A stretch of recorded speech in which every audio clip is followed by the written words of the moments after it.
Let's go. Wednesday afternoon.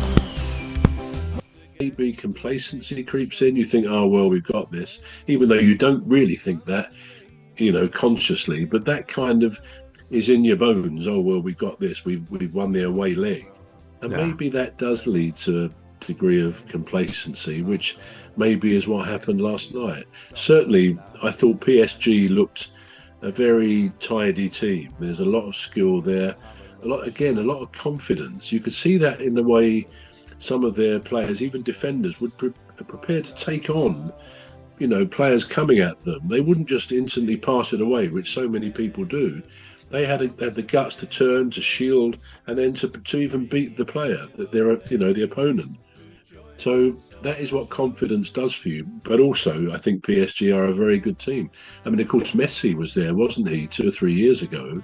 He spent a couple of seasons there, I think. So there are no mugs there. And of course, Mbappe was there as well. Yeah, I was going to say. So, it was an interesting game to watch. They do have a really good, strong squad, like you said. So Manchester City women sacked their manager. Now I can't remember his name now. I remembered it just a minute ago. But even though I think they're only third or fourth on the table, so they're not. It's not like they're doing really bad. No. But it was just like, for the standards of the club, they didn't think it was a good fit. Do you think there might be something else on the line there, underlying reason? Because you don't just sack a manager off on the table, Yeah, I mean, that's in the WSL, that's been happening a few times, isn't it? I mean, Palace, they sacked their manager a couple of weeks ago, but that was more understandable. I mean, you've got to feel a bit sympathy for her because they've just come up. Looks like they may well go back down. There's still time not to if they can win a couple of games. And I'm sure she put a lot into it, but they brought in somebody else. See how he does. But again, on the same point that you've made, the Arsenal, they've sacked their manager, didn't they? He was doing pretty well there. What was his? I can't remember his name. Joseph something, wasn't it? But he was quite good. He became quite a good pundit as well in other games.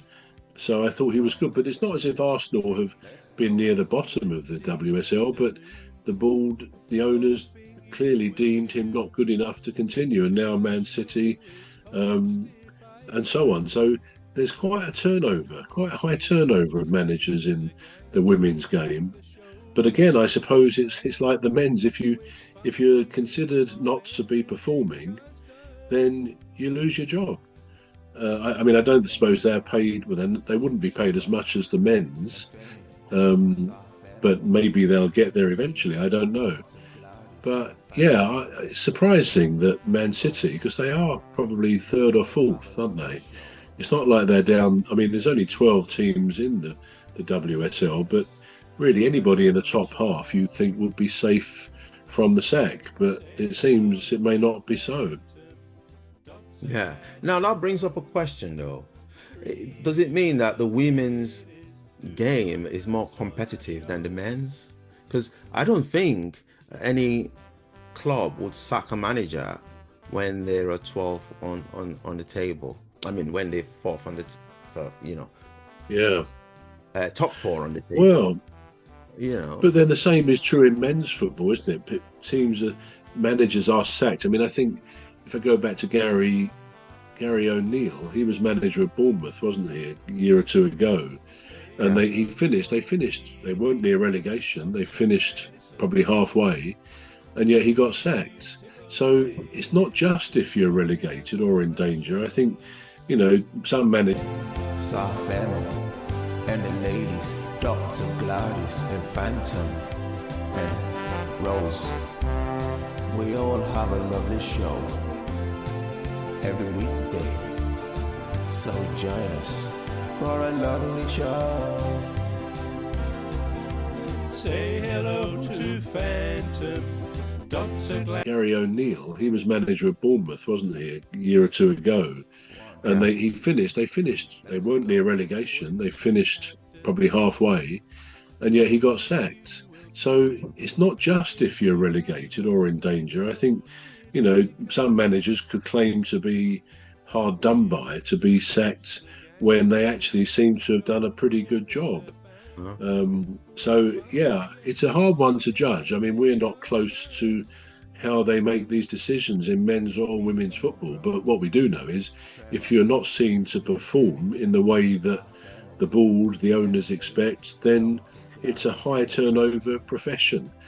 In the men's game, probably very lucrative because they start off with a very lucrative contract, which always surprises me. I mean, I think Potter at Chelsea was given a 5-year contract and he was sacked after about 7 months. Now, he was on £12 million a year, so he was contracted 5 years, £60 million. And it was only fairly recently when he took the job at at West Ham, that he stopped receiving his Chelsea pay. I don't know whether he was getting full pay on that contract, or probably it was negotiated that until he got another job, which was well over a year before he did, they would pay probably the majority of his 12 million a year salary. So he could sit around for 18 months and just watch all this money piling into his bank account. So it can be very lucrative. It's a profession, football management, Premier League football management, a profession where you get paid a lot of money for failure. If failure in the terms of the owners, if they sack you and the contract isn't finished, they've got to pay you a very neat sum of money to get rid of you. So I don't feel sorry for football managers in the Premier League who are sacked, although obviously to them they may be devastated. I mean, there's all sorts of emotions coming into that. No one wants to be sacked, but the money they will receive is good. Yeah.